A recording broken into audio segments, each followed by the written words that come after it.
This is commercial diving first. Welding is only one dangerous specialty. You do not begin underwater. You begin by proving you can work. Cold, darkness, current, electricity, and pressure all arrive together down here. The helmet does not make you safe. The team does. A recreational scuba card will not qualify you for this job.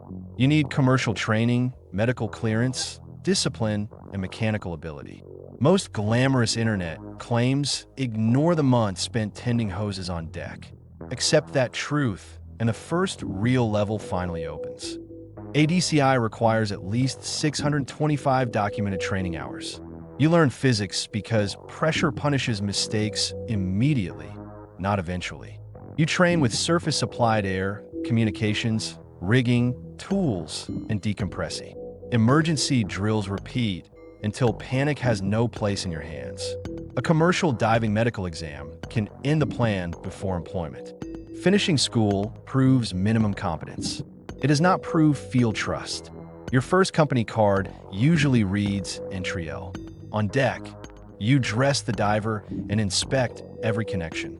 You control the umbilical, carrying breathing gas, communications, and strength. A careless loop can trap the diver against steel or machinery.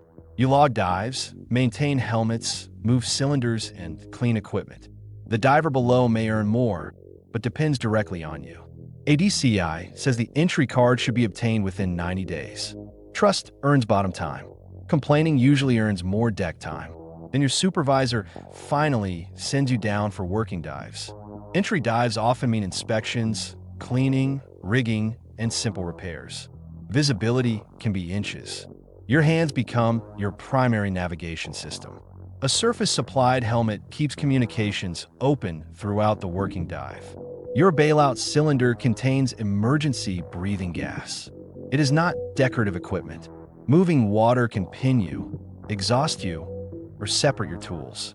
The Bureau of Labor Statistics reported commercial divers averaging $37.55 per hour.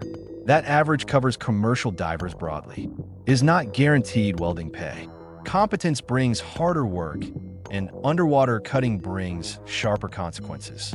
Oxygen arc cutting burns through steel while water surrounds the electrical circuit. You clean the surface, position the electrode, and control the cut. Gas trapped inside sealed steel can turn one cut into an explosion. OSHA requires closed structures to be vented, flooded, or safely purged. Poor grounding, damaged insulation, or the wrong polarity can put current through you. You cannot flinch blindly. The umbilical and structure may be behind you. Successful cuts build precision, but welding qualifications demand even cleaner control. Now you move from removing damaged steel to rebuilding load-bearing steel.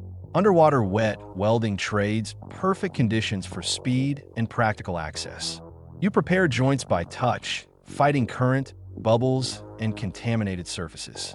The arc blocks visibility, while hydrogen can weaken the finished weld. Critical repairs may require procedures, test coupons, inspections, and documented qualifications. You are paid for reliable repairs, not for creating impressive sparks. One failed weld can force expensive rework or compromise an entire structure.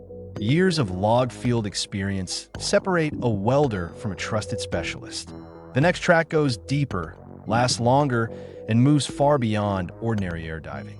Mixed gas work replaces some nitrogen to control impairment at greater depths.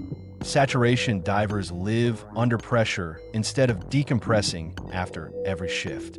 A pressurized bell carries the team between the chamber and the underwater job site. Hot water suits fight heat loss during long, cold, deep working dives. Isolation becomes part of the job. Metal chambers, noise, shifts, and repetition.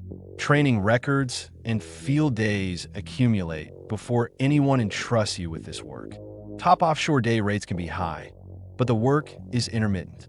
The headline number hides unpaid gaps, travel, weather, and medical risk. At the senior level, your value is judgment before the helmet enters the water. A lead diver checks the plan, tools, hazards, gas, and team readiness. The supervisor watches depth, time, communications, weather, and decompression status. When something changes, hesitation consumes the margin that keeps people alive. Supervisors carry less steel underwater and far more responsibility topside. ADCI progression requires documented experience, field days, and verified dive records. Authority is earned through calm decisions made during ugly, uncertain moments.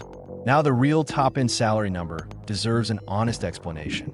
The Bureau of Labor Statistics placed the top 10% above $89,750 per year. That is annual employee pay for commercial divers, not a viral fantasy. Specialized offshore contractors may quote larger day rates without guaranteed annual work. A huge contract rate is not a salary when weather cancels weeks of work. The strongest careers combine diving, welding, rigging, inspection, and supervision. You start by managing hoses. You can finish by managing an entire diving operation. The money grows because skill, exposure, and responsibility grow together. Which level surprised you most? Subscribe and leave a like for the next career.